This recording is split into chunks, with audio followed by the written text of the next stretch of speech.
పని చేసే చోటే మహిళలకు రక్షణ లేకపోతే ఇక ఈ దేశంలో మహిళలకు భద్రత ఎక్కడ ఉంది అని మహిళా చేతన ప్రశ్నిస్తోంది. కోల్కతాలో మెడికో విద్యార్థినిపై జరిగినటువంటి అతి దారుణంగా అత్యాచారం చేసి హత్య చేసినటువంటి నిందితులను పట్టుకోవటంలో, బాధిత కుటుంబానికి న్యాయం చేయటంలో ప్రభుత్వాలు చేస్తున్నటువంటి జాప్యాన్ని తీవ్రంగా నిరసిస్తూ జరుగుతున్న దేశవ్యాప్త సమ్మెలో భాగంగా ఈరోజు ప్రజా సంఘాలు, మహిళా సంఘాలన్నీ కూడా ముక్త కంఠంతో మహిళలకు భద్రత కల్పించి తీరాల్సిందే, దీనికోసం పటిష్టమైన చట్టాలు తేవాల్సిందే అని డిమాండ్ చేస్తున్నాయి. మహిళా చేతుల నుంచి కత్తి పద్మ గారు ఉన్నారు, మాట్లాడదాం. మేడం, ఈ ఘటనకి సంబంధించినటువంటి విషయం చూస్తే అప్పటికే ఆమె చాలా గంటల పాటు పనిచేసి నీరసించిపోయి టైర్డ్లో ఉంది. అలాంటి సందర్భంలో అప్పటికే ఒక బలహీన పరిస్థితిలో ఉన్నటువంటి ఆమెను మరింత బలహీనపరిచి చేసినటువంటి హేయమైన ఘటన. అవును, ఆమె అప్పటికే 36 అవర్స్ నుంచి డ్యూటీలో ఉంది. ఆమె పనిచేసి తన చివరి ప్రోటోకాల్ అంతా కూడా చూసుకొని వచ్చి సెమినార్ హాల్లో పడుకుంది. ఇక్కడ ఒక్క విషయం గమనించాలి, అంత పెద్ద హాస్పిటల్లో రాత్రి డ్యూటీ చేసే డాక్టర్స్కి రెస్ట్ రూమ్స్ లేవు. ఈ సంఘటనకి మూల కారణం అది.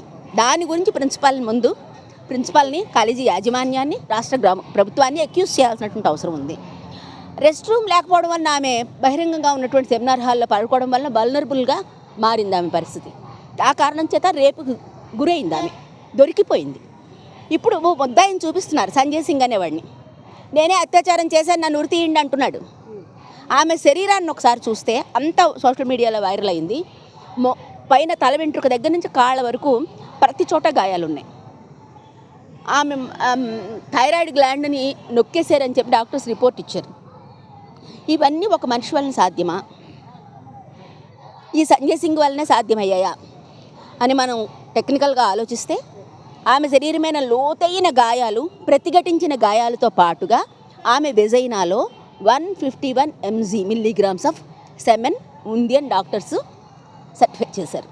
అక్కడ జరిగింది ఒక సింగిల్ వ్యక్తి కనుక అత్యాచారం చేస్తే అంత సెమెన్ ఎక్కడి నుంచి వచ్చింది?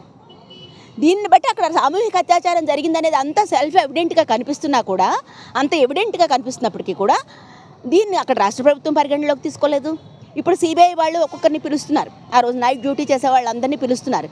అయితే సీసీ కెమెరాస్లో ఇతను లోపలికి ఎంటర్ అవడం అనేది రికార్డ్ అయిందనేది వీళ్ళు చెప్తున్నారు. అది కాక లోపల సెమినార్ హాల్లో సీసీ కెమెరాస్ లేవు. లోపం కనిపిస్తున్నది ఆసుపత్రి నిర్వహణలో. కానీ ఆ తర్వాత తీసుకోవాల్సిన, సరే అత్యాచారం జరిగింది, ఆ తర్వాత తీసుకోవాల్సిన చర్యలు, పోలీసులు ఆత్మహత్యను ప్రకటించడం ఏంటి? ఎవడిచ్చాడు వీళ్ళకి రైటు? అసలు ఏమీ ఇన్వెస్టిగేషన్ జరగకుండా అది ఆత్మహత్యో హత్యో ఏం జరిగిందో వీళ్ళు ఎవరు ప్రకటించడానికి? ప్రతి రేప్ సంఘటనలోని కూడా పోలీసులు ఇలాంటి దరిద్రపు పనులే చేస్తారు వాళ్ళు. అంతేకాని సరి అయినటువంటి చర్య ఎప్పుడు తీసుకున్న దాఖలాలు ఉండవు. అలా ప్రకటించిన పోలీస్ ఆఫీసర్ మీద చర్యలు లేవు.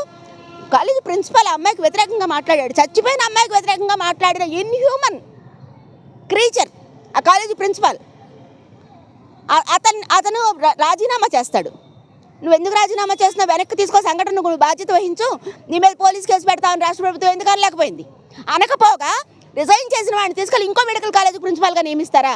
దీనికి అంతటికీ వీళ్ళకి టైం సరిపోతుందా? ఈ అత్యున్నతమైనటువంటి స్థానంలో కూర్చొని ఇవాడిని జస్టిస్ అంటే ఎవడిస్తాడు జస్టిస్?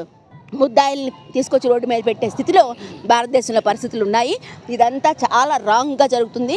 మేము అడుగుతున్నాం, అక్కడ డాక్టర్స్ ఒక పక్క నుంచి స్ట్రైక్ చేస్తుంటే 50 మంది మాబు వెళ్ళి మొత్తం ఎక్కడైతే అత్యాచారం జరిగిందో అదంతా కడిగేసి ఫర్నిచర్ అంతా ధ్వంసం చేసి వెళ్ళిపోయారు. ముద్దాయిలకు సంబంధించిన వాళ్ళు ఎవరో చేశారా?